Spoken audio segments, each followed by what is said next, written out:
It is 11:30. We're going to go ahead and get started. We have some great information for you today. But before we get to that, I just want to introduce myself. I'm Ashley from Your Choice. If this is your first webinar with us, welcome. If you're returning, thank you so much for joining us. Our organization, Your Choice, is a nonprofit organization that specializes in drug and alcohol prevention education. We don't provide any treatment resources. We just really like to provide that education. And so we partnered with Rosecrance, who's one of our partners on a lot of our events, to bring this special webinar to you today, because it is just such a crazy time right now. And I think we need some education. We need some help on how to get through the holidays with what everything is going on. I know I talked a little bit already about this, but again, this is a webinar platform, so nobody can see or hear you. If you do have a question or you need assistance with any sort of audio or anything, please put it in the chat box and we will help you. If you have a question for the presenter, there is a Q&A tab either on the top or the bottom. Please type your questions in there and we will answer them. And then we are not giving CEUs for this one, but when you do leave the webinar, they will ask you to take a survey. It's a very brief survey. It just helps us with grants and collecting data. So if you don't mind taking that survey, we would much appreciate it. And then before I pass it over, we have announced our winter series that we are doing. They will start on January 13th, every Wednesday from 11:30 to 12:30. We have 8 sessions, different topics on all kinds of things. So I will put in the chat box the link if you want to learn more about these upcoming webinars that will start after the holidays. And so with that, I am going to stop my share and I am going to pass it over to Chaplain Chris, who is going to give the presentation today.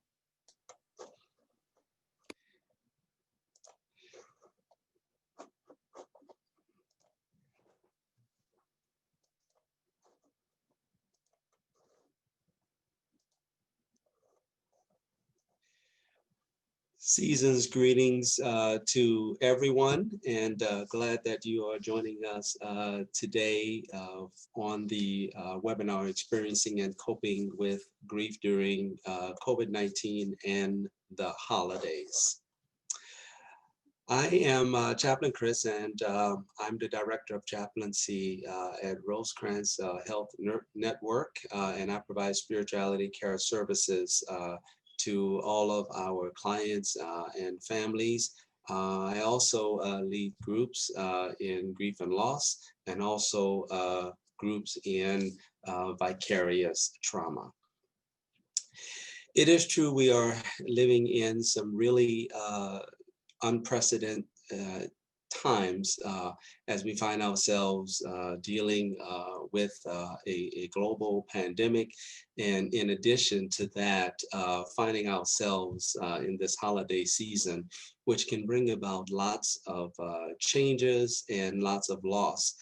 In some communities and families and individuals' lives, this loss is much more prominent than others. And as we look around and listen to the news and see all that is around us, certainly we are in a state of grief during all these losses and changes and restrictions that we are experiencing.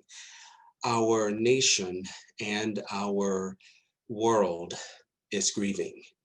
And the question is, what does that mean for us? How do we get through that, that process of grieving and responding to the loss, particularly as we find ourselves during this holiday season, this season that brings about joy and hope and love and goodwill toward all people.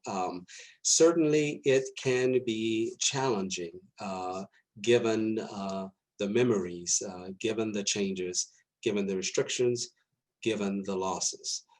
Yet there is hope for us in this season and ongoing seasons as we continue to journey, as we experience and cope with grief.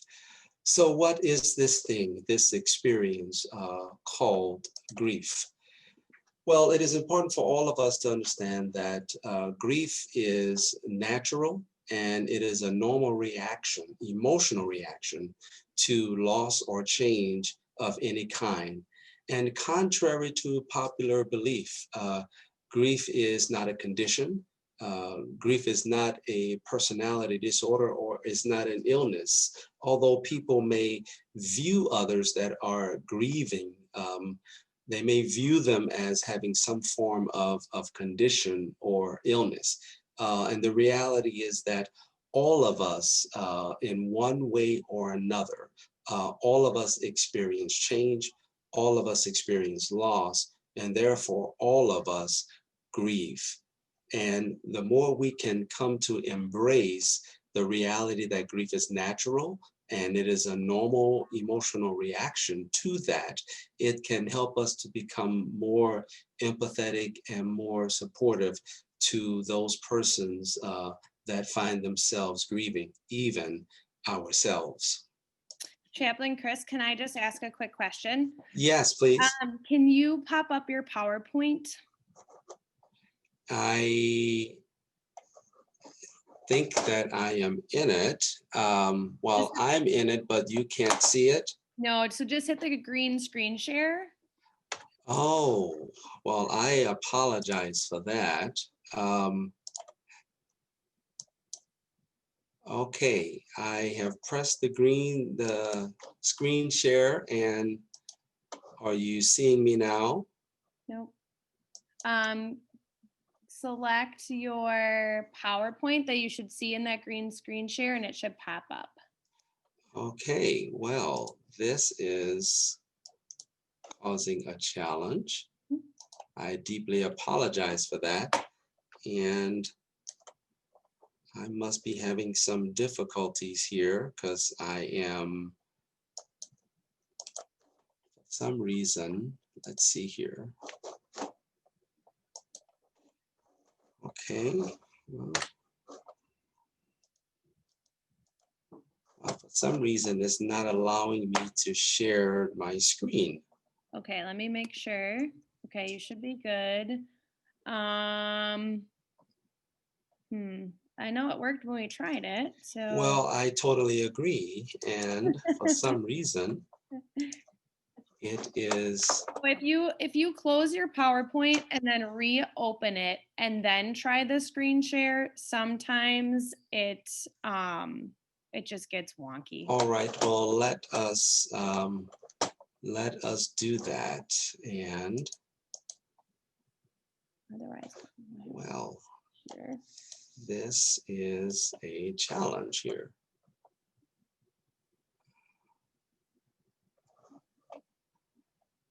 What in the world is going on here?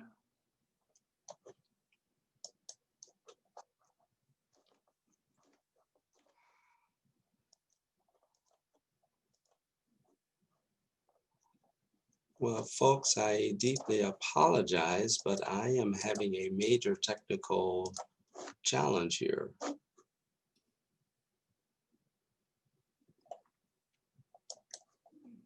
Are you able to share your screen as like a just a general screen and then? Okay, all right. Now let me go into the PowerPoint here for just a moment. Yep. I think I have it together here.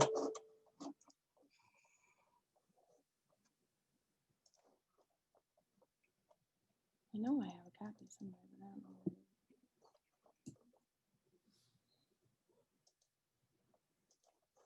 know. Okay.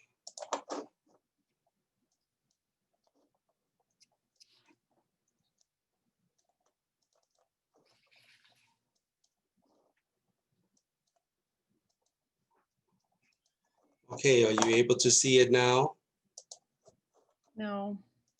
Oh, what in the world is going on? I'm definitely It's okay. pressing on the share screen. Let's see.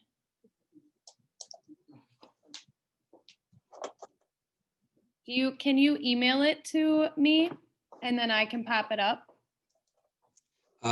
Yes, I can. Let me do that. Let's see here. Oh, Okay, there we go. now there we are. I can see it. Okay, you can. Thank you. Once again, I apologize, You're everyone, for this technical difficulty. Um, where would you like me to start? Would you like me to go to the beginning or? No, you can go. I would say just go from where you left off. It's okay. Okay, all right. Well, I deeply apologize once again. So as we are in this season of the pandemic, as we are in this holiday season, there are a lot of compounding effects of the pandemic where many people have experienced various types of loss. So as you can look at the list, you certainly will see all of the different types of loss and change that people experience. And all of us in one way or another can certainly fill in the blank with some form of loss. And it's a compounding experience as we consider memories of the changes of loss in our lives, coupled with the pandemic and this season itself. It just adds to all of the emotions and all of the feelings that we experience. And therefore, based on this, the emotional responses totally vary. And if you are, if you can look at all of these emotional responses, you might say that, wow, this is overwhelming. And if it looks overwhelming, for some people, it feels extremely overwhelming for the different responses based on the changes, based on the holiday memories. It generates a compounding effect of what people can experience during this time. And loss has a way of bringing out all sorts of emotions, as we are aware of. It relates to the present, the future, and the past, the present and the shock of the present, certainly the uncertainty of the future, questioning where do we go from here, how do we go forward, and also the unresolved grief and pain of the past as we are left with memories and anniversaries of the losses or changes that we have experienced from the past and before. So it's helpful to understand what the grieving process is and how it looks. First, there is the change or the loss, which is the event or the situation that occurs. And then there is the grieving part, which is the natural and the emotional response to the change or loss. And then there is the coping, the actions taken to resolve grief over time. It is important to note that grief is not an event, but rather it is a process. And in most cases, society views it as an event. And we can hear instances of that whereby society is really uncomfortable with grief, and many people expect folks to get over some change or get over some form of loss, and there's a certain time frame that you need to be done with this.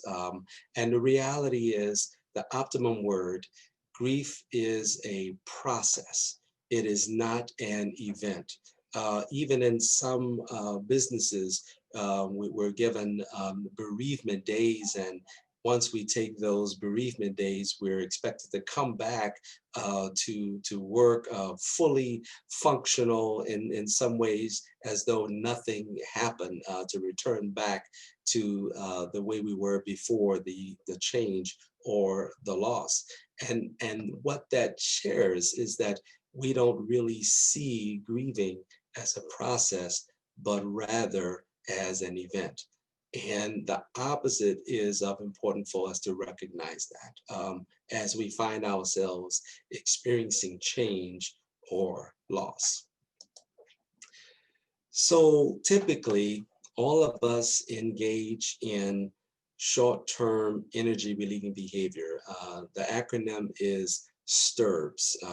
All of us in one way or another find ourselves initially responding to change or loss. And STERBS, they're the particular go-to behavior when we experience a change or a loss, and they're easy to engage in than actually feeling the emotions. And ultimately, they really help to numb the pain as we experience some form of change or loss. These are some examples of STERBS, and as you can see, they vary in many ways, and all of us can certainly fill in the blank of other examples of the short-term energy relieving behaviors that we engage in as an initial response to some form of change or loss in our lives. But there's a problem with STERBS.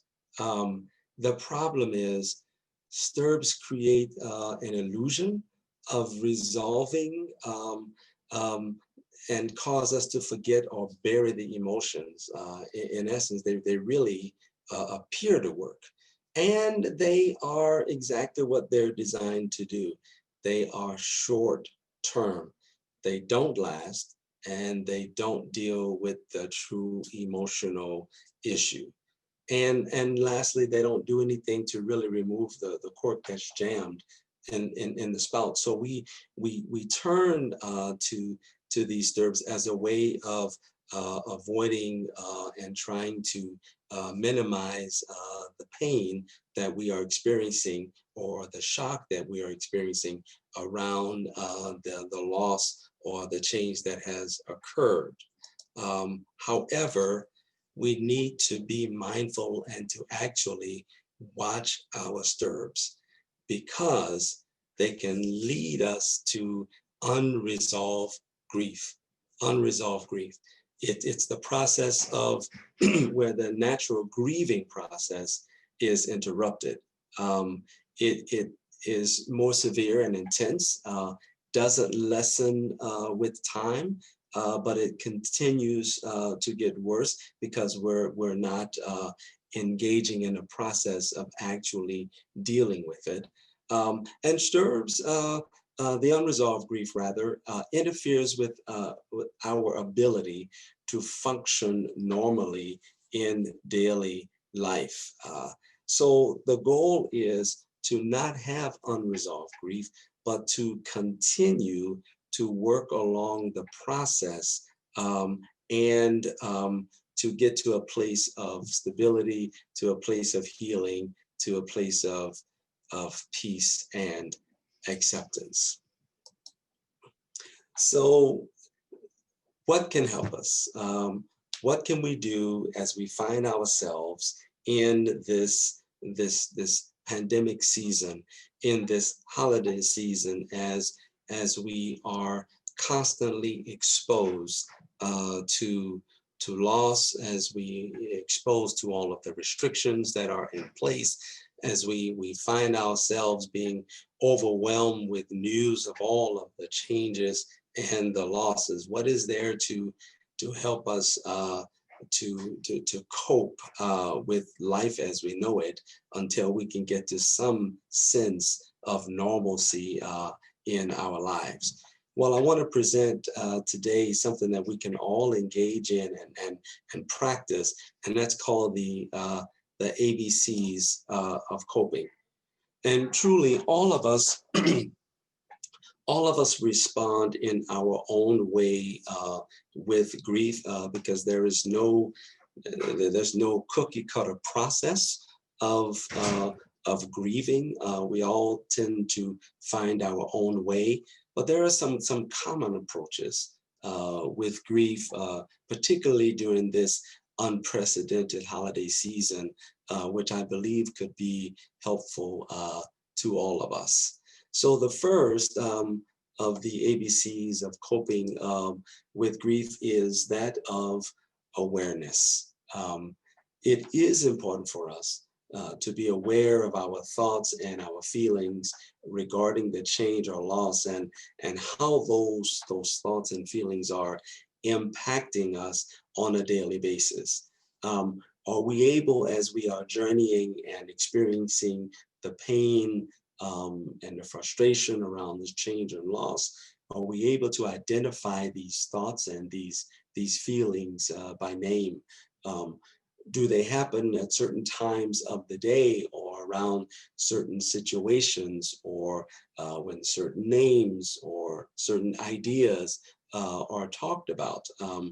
Are these thoughts and these feelings, are they interfering with our daily activities? It is important for us to be able to name it and call it exactly what it is. And the reality is that we are grieving, and it is compounded by all of the other things that are around us in which we don't have any control. But being aware that you are actively grieving and not having any shame or guilt or embarrassment about the fact that you are grieving is the first step in actually coping with your grief. So awareness, the first step of the ABCs of coping with grief. The second that we can do to help us in this time of coping with grief and loss is balance. As we all know, when we experience a change, when we experience loss, and this pandemic in which we find ourselves, our lives and our schedules have been thrown way off balance. Even as we remember and of the loss of or change that we've experienced in the past, all of this can be intensified and therefore throw us off balance. And the question is, how can we help to rebalance the feelings, the thoughts, the emotions, the sadness and pain with that of joyful, happy thoughts and feelings?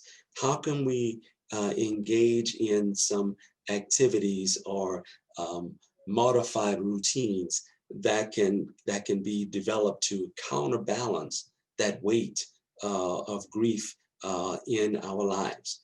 And all of us, we should really work hard at striving to maintain some balance of sadness and joys in our lives, because it is important in coping with grief.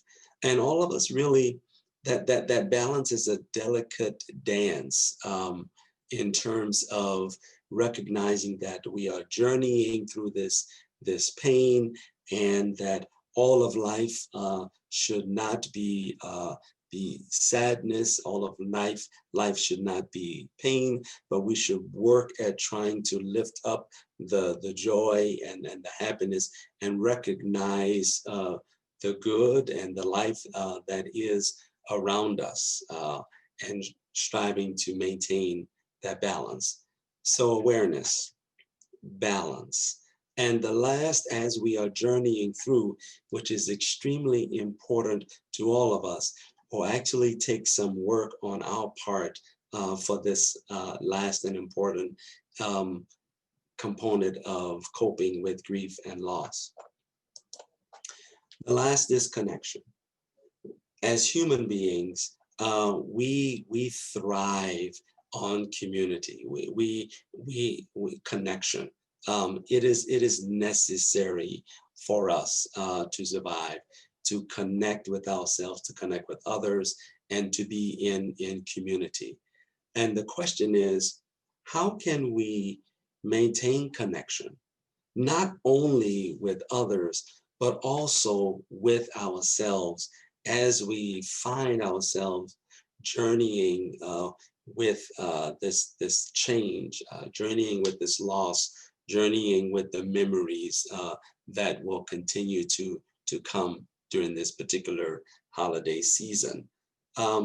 Well, can we reach out to others utilizing the gift, I like to say, of electronic devices, particularly as we find ourselves with restrictions, certainly maintaining 6 feet social distance? Can we creatively reach out to people to maintain community and connections and spend time with another person?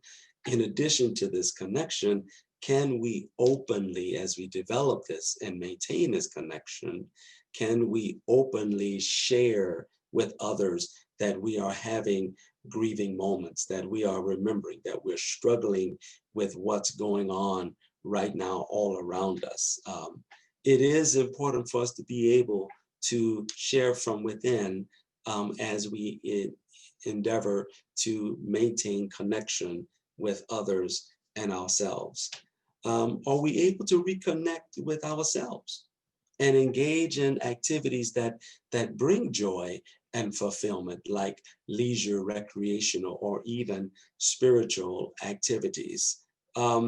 Many times we get so engaged into life that we overlook that caring for ourselves. We overlook the hobbies or the activities that we once were engaged in because we're so involved in life, we're so involved in work.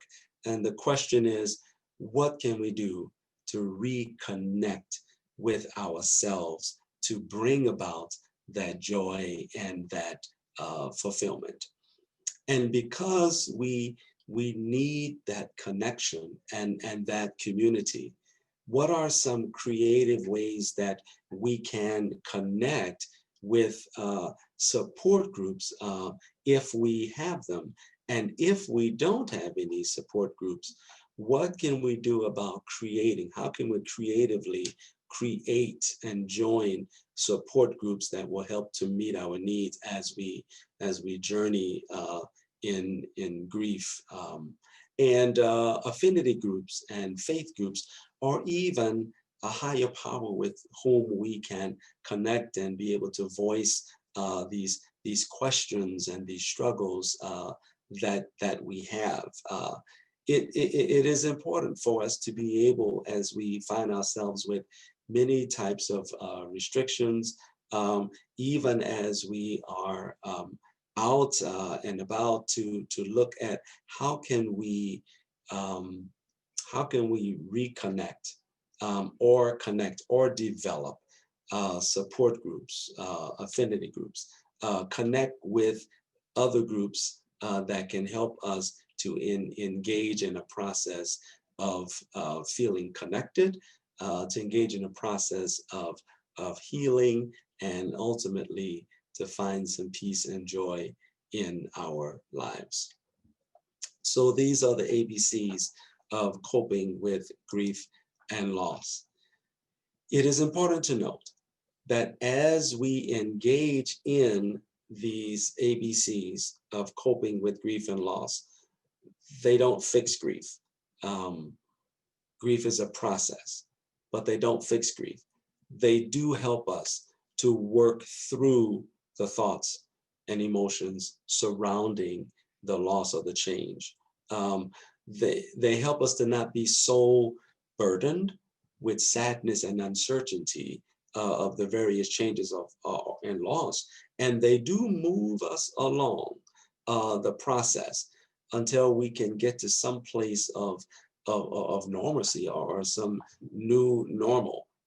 But it is important to know that just as we are engaging in these, it doesn't mean that things are fixed, because one thing that we'll be left with is memories. We'll always have the memories. We'll always have the anniversaries. We'll always be in one way or another reminded of the change or the loss. And for us to keep in mind that grief is not an event. It is a process that takes place over time. And therefore, it is important to keep in mind that as we initially respond to grief through STERBS, STERBS can create a cycling process. So we engage in STERBS as the event happens, and to not feel the pain or have the memories. And then when that wears off, then we feel pain, we go back to adding STERBS. And then because we want to have a longer effect, we add more to the STERBS. And then when that wears off, we feel the pain or the sadness and grief, and then we go back, and you can see the cycle, how it can negatively impact a person's life. And so therefore we have to take action. We have to be actively engaged in coping with grief. And here is where the ABCs can help us in that process. Yet there are some other considerations for us to think about. And I want to share two that I feel are most important as we continue to journey in the process of grief. The first is grief counseling. Grief counseling, one-on-one individual form of psychotherapy that really helps people to heal emotionally, physically, spiritually, and socially in response to the loss. And then secondly, grief support groups. Groups where folks come together, have the commonality of loss or change, where it is designed for support, for further growth, for learning, for encouragement, journeying through the process of grief and loss, and helping people to come to terms with their loss.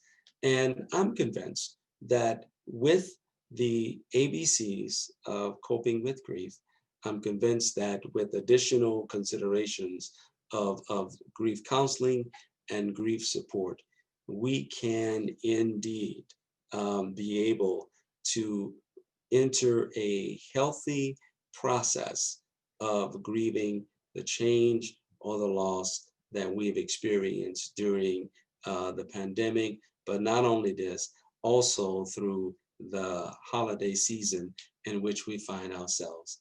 The reality is that we will continue to experience change. We will continue to experience loss. And the good news is there is help, there is hope that is available.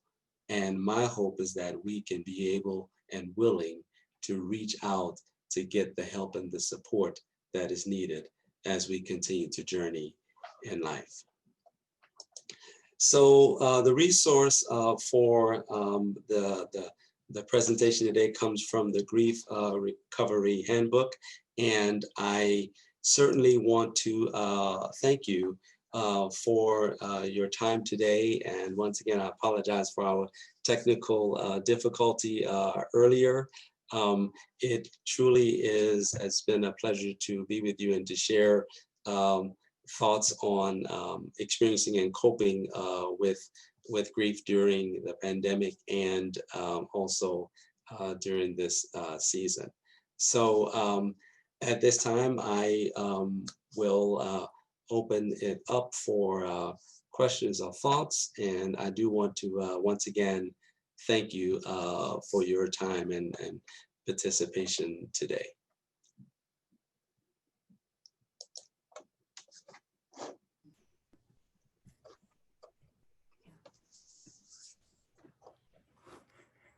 Thank you so much. Okay, hold on, I'm muted now. All right, can you hear me? Yes, I can hear you. Awesome. So we do have a few questions in the Q&A. Would you like me to read them to you, or do you want to? Yes. If you can choose a few, that would be great. Yeah. So one is, can you give the name of that resource book again? Sure. It's called the Grief Recovery Handbook. The Grief Recovery Handbook. Okay. Can somebody experience grief prior to losing someone through the loss of divorce?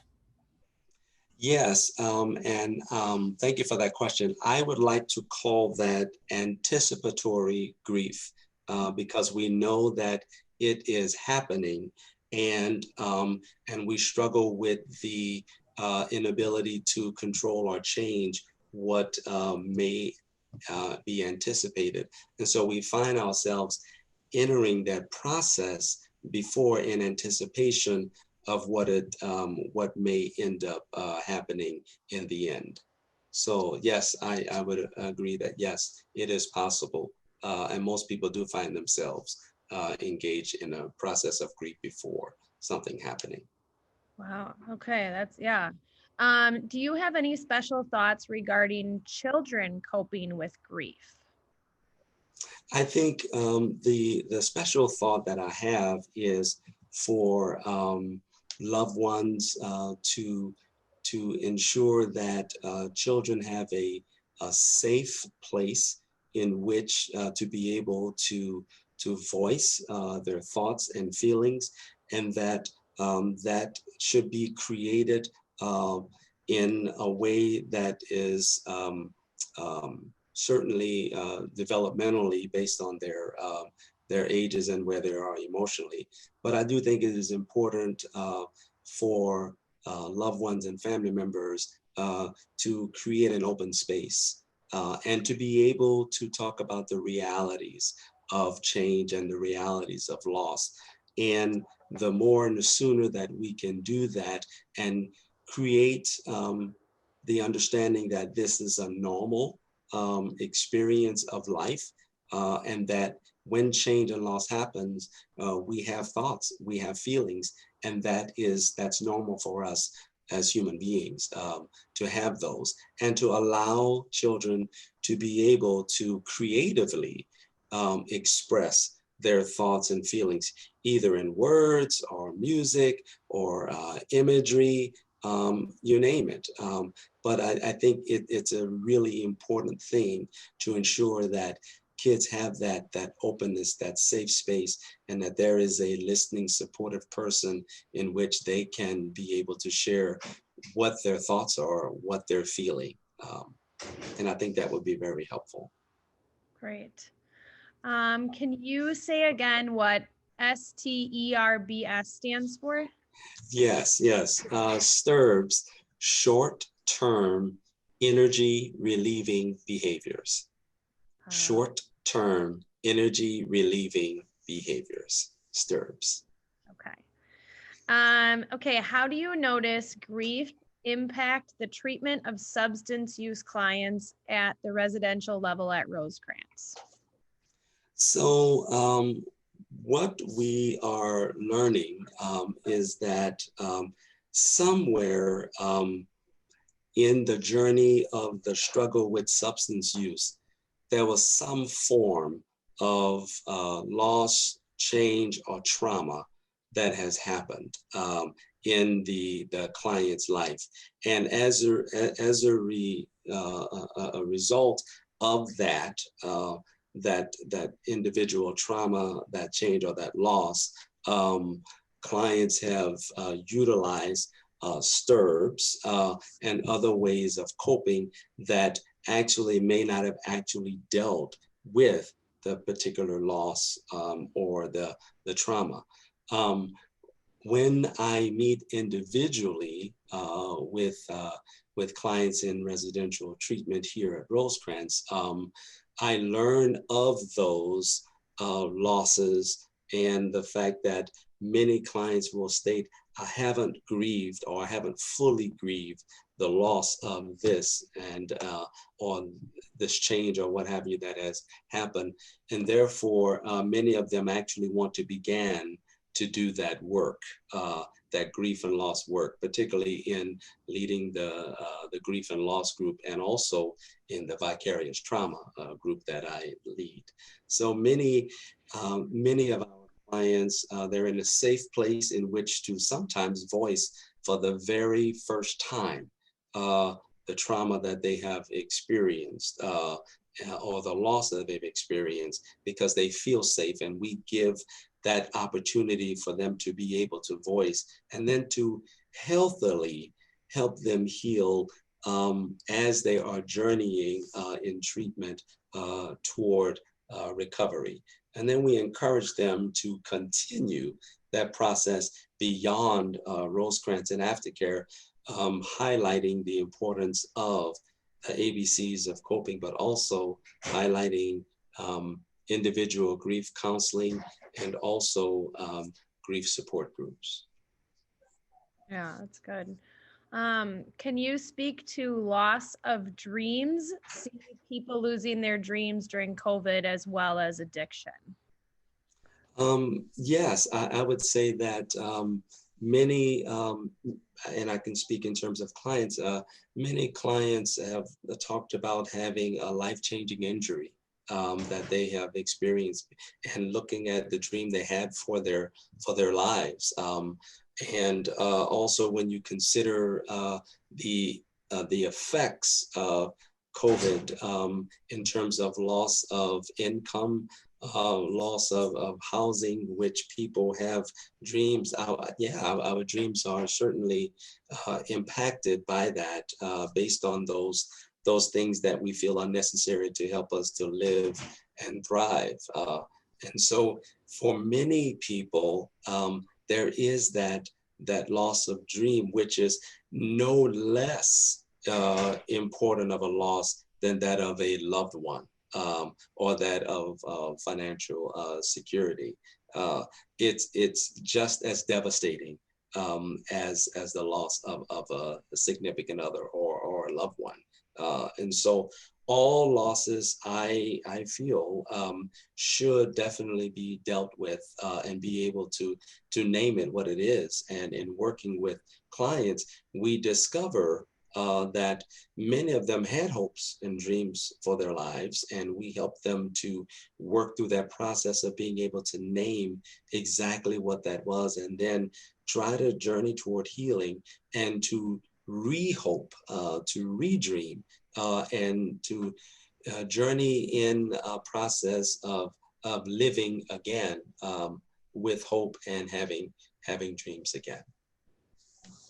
Well, yeah.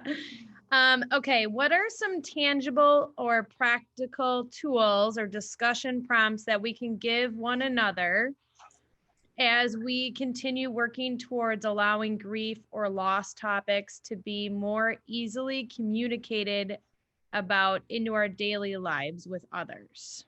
So going away from the stigma into, how do we communicate it without the stigma so people can talk more openly about it? Okay, so one of the things that I first experienced in terms of grief and loss was going through a process as a foster parent. And one of the things that we were exposed to was called a loss history chart, which lays out opportunities for you to chronicleize all of the losses or changes that you have experienced in your life, and sort of looking at those losses to determine those that are more significant than others, and also to determine what times of the year where you may have experienced more loss or change than other parts, because our physical bodies also remember the change and losses that we've experienced. And so it could be the first quarter of the year that you may have this sense of depressiveness, this experience, and it could relate directly to these are where the most significant losses that happened in the first quarter of the year. The second I would offer is for us to help normalize and remove the stigma of grief is to actually acknowledge that we've had some loss in our lives and to openly talk about it and to use the word grief, to be able to say, I'm grieving the loss of this, and not just so much around death, but the loss of a career, the loss of a home, the loss of a car, because once again, that's something that we all will have in common. And if we can help people to see it is normal, it's a part of our lives and our journey, and to be able to openly share our own experiences around loss, I think can help to normalize grief so that it doesn't become a stigma, so that people won't feel as though someone has an illness or a condition, when in all actuality, they're experiencing the human response of grief. So I think the more we can talk about it, the more we can help encourage others to seek out specifically grief counseling, and the more that we can help others to understand actually they are grieving rather than, in quotations, behaving badly, that's a part of the experience and the response to change or to loss. Okay. How about seniors struggling with loss of independence normally and especially during COVID? Mm-hmm. That's very real. And one of the things that is so important is to be able to be in connection and to be in support of seniors. That's a huge loss for many seniors, not just during COVID, just in general, to know that they won't be able to have that independence anymore. And many seniors actually, they will start that grieving process early because they are aware and knowing that it's coming. And the more we can keep that open line of communication and actually asking how they are feeling about the possibility of losing their independence, not being able to do the things that they would normally do, I think can really help them in a process of acceptance when that day comes. But I think if we could certainly keep reaching out to seniors, and there are creative ways we can do that, just to let them know that we support them, we care, and we understand. So we can electronic devices, we can send cards, we can stop by and view them through the window. But I think any effort we can to help them feel a part of community and to have a sense of belonging, I believe can actually help them in that grieving process, as many of them are anticipating, and also in full-blown grief around their loss of independence. Yeah. My grandma's in a nursing home, and I know how tough it's been for her for the past 9 months. It's crazy. Yes. So that was really great information. Okay, we have a few more. Can you expand on grief, vicarious trauma? As a therapist, I find that I also feel grief for the losses my clients have been experiencing. I think it's important. The reality is, whatever happens in life, particularly around grief and loss, we're affected. We are impacted, particularly if we have developed connections and relationships with the people we serve. One of the greatest things as a therapist that we can do certainly is to be honest with ourselves and to be able to acknowledge the pain, the frustration, all of the emotions that come with learning that we have have lost a client or a patient, or knowing or not having the ability to control the outcome once they walk out of our session. And for a therapist, I think it would be important to also seek out counseling from another therapist to be able to maintain that balance and to help keep things in perspective. And really every therapist actually should be in some form of therapy, just to help to create and maintain that balance in helping them to work with their clients. But I do think it's important to acknowledge the reality, the truth that it hurts, and we're affected by the loss of the people that we work with and serve. And that's one of the greatest things that we can do as a therapist, is to honestly acknowledge those emotions and to help normalize that with other colleagues with whom we work. Yeah. How long is too long to grieve, and will it become depression after a while? Well, certainly, there really isn't a set time for people to grieve, because once again, we will always have memories of what we've experienced. However, it is important for us to move along the process, the journey of grief. And if we are doing nothing at all in the process, that only elongates the pain and can certainly add to other emotional or mental health challenges as we continue to live. So I would certainly encourage people to definitely consider the moment there is a change or a loss, to consider entering into some form of grief counseling to be able to help them in the process.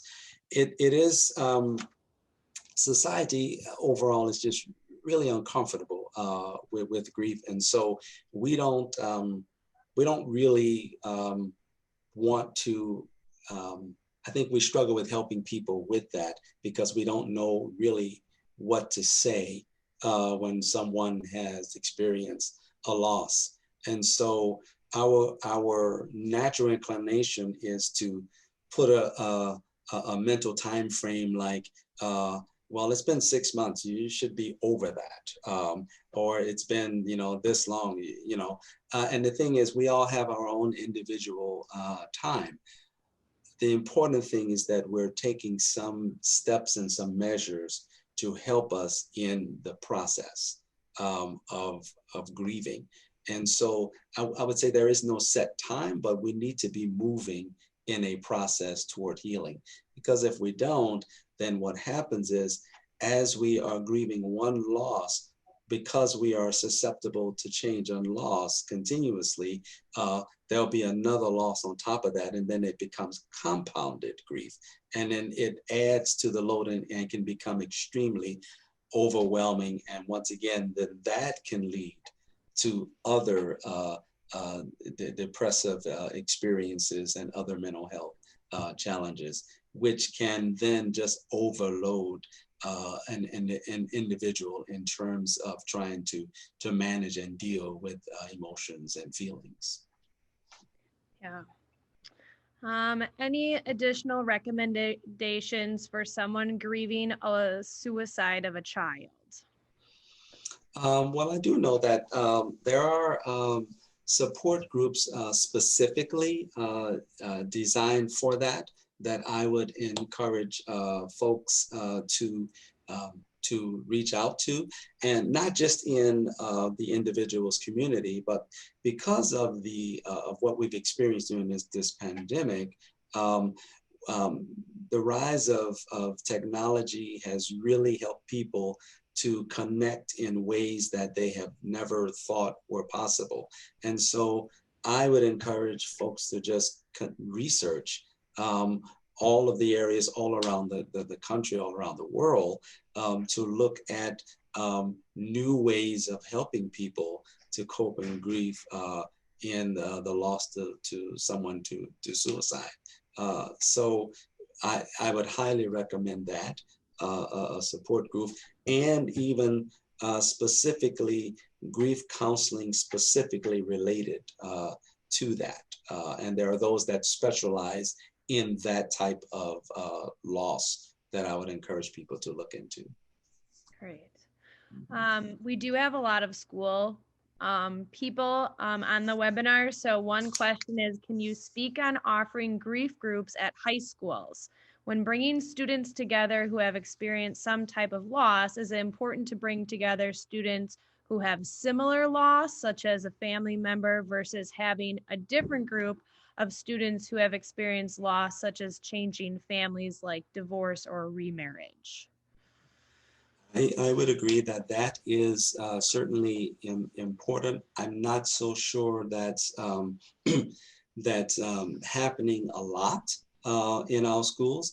And certainly, I think we have a great opportunity beginning in January, and maybe even, well, I would say after the holidays, certainly, where schools could be innovative in offering small groups and opportunities to talk about the effects of the pandemic on the family. And I think that's a good way of opening the dialogue and the conversation around loss, looking at the commonality of that.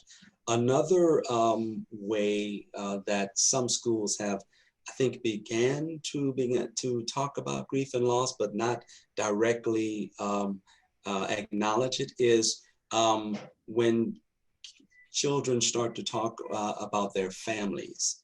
And I think that is a way that could certainly lead into grief and loss when students are asked to talk about their family makeup. And then we can, once again, normalize the reality that we have all types of families that exist. And with that, changes happen all over the place, but I do think it's important for schools to begin that process. We're going to need a whole lot of support groups around grief and loss, particularly as we continue in this pandemic. And it will do a school very well to be innovative in that approach and begin now to plan to have that opportunity, even as an elective, to actually help students engage and once again normalize it so that when they are beyond school, they can be comfortable being able to say, I've lost this or this person, or this is how I can handle change, and to be able to help them with those skills to be able to cope as they matriculate in school. Yeah, there's a lot of changes going on for our students right now. It's crazy. Yes. Okay, let's see. What recommendations do you have for those grieving the loss of ability? So such as a medical condition that causes a new barrier for them. Mm-hmm. Yes. Well, I think the recommendation that I would offer would be to connect with their doctor, to ask or medical professional, are there support groups for this type of experience that I'm experiencing, that I can be able to attend, to talk with other people. Most people may not be comfortable doing individual sessions with someone around that, but attending a support group, recognizing that I'm not the only one. There are others who are struggling with this in terms of the loss of ability, can certainly help you to feel more comfortable with actually acknowledging the reality of what's happening with a person's body and having the inability to do things as they see their lives and abilities decline over time. So I would certainly start, my recommendation would be with the medical professional of asking, are there groups that exist where I can be a part of to help me to come to terms with that as that person continues the journey. Great. Okay, so we are out of time. It is 12:30. So for those of you who we didn't get to answer your questions, I will put in the chat. Oh, well, actually, I'm sending everybody a thank you email, so I will include Chaplain Chris's email in there. You can reach out to him. What a wonderful presentation. Thank you so much. We got so many comments already just on how wonderful the presentation was, how much it helped. I know I learned a lot. My mom learned a lot from it. So for those of you who are still on, thanks for sticking around. If you don't mind filling out that survey for us, that would be great. If there's other topics too that you'd like us to cover, feel free to put that in the survey. And we hope everybody has a wonderful holiday season. Everybody stays safe and stays healthy. And if you ever have any questions, most of you should have my email by now if you've registered. Don't be afraid to reach out. So thank you so much, Chaplain Chris. Thank you. And we'll be in touch. Thank you. It's my pleasure to be with you today. Thank you. Mm-hmm.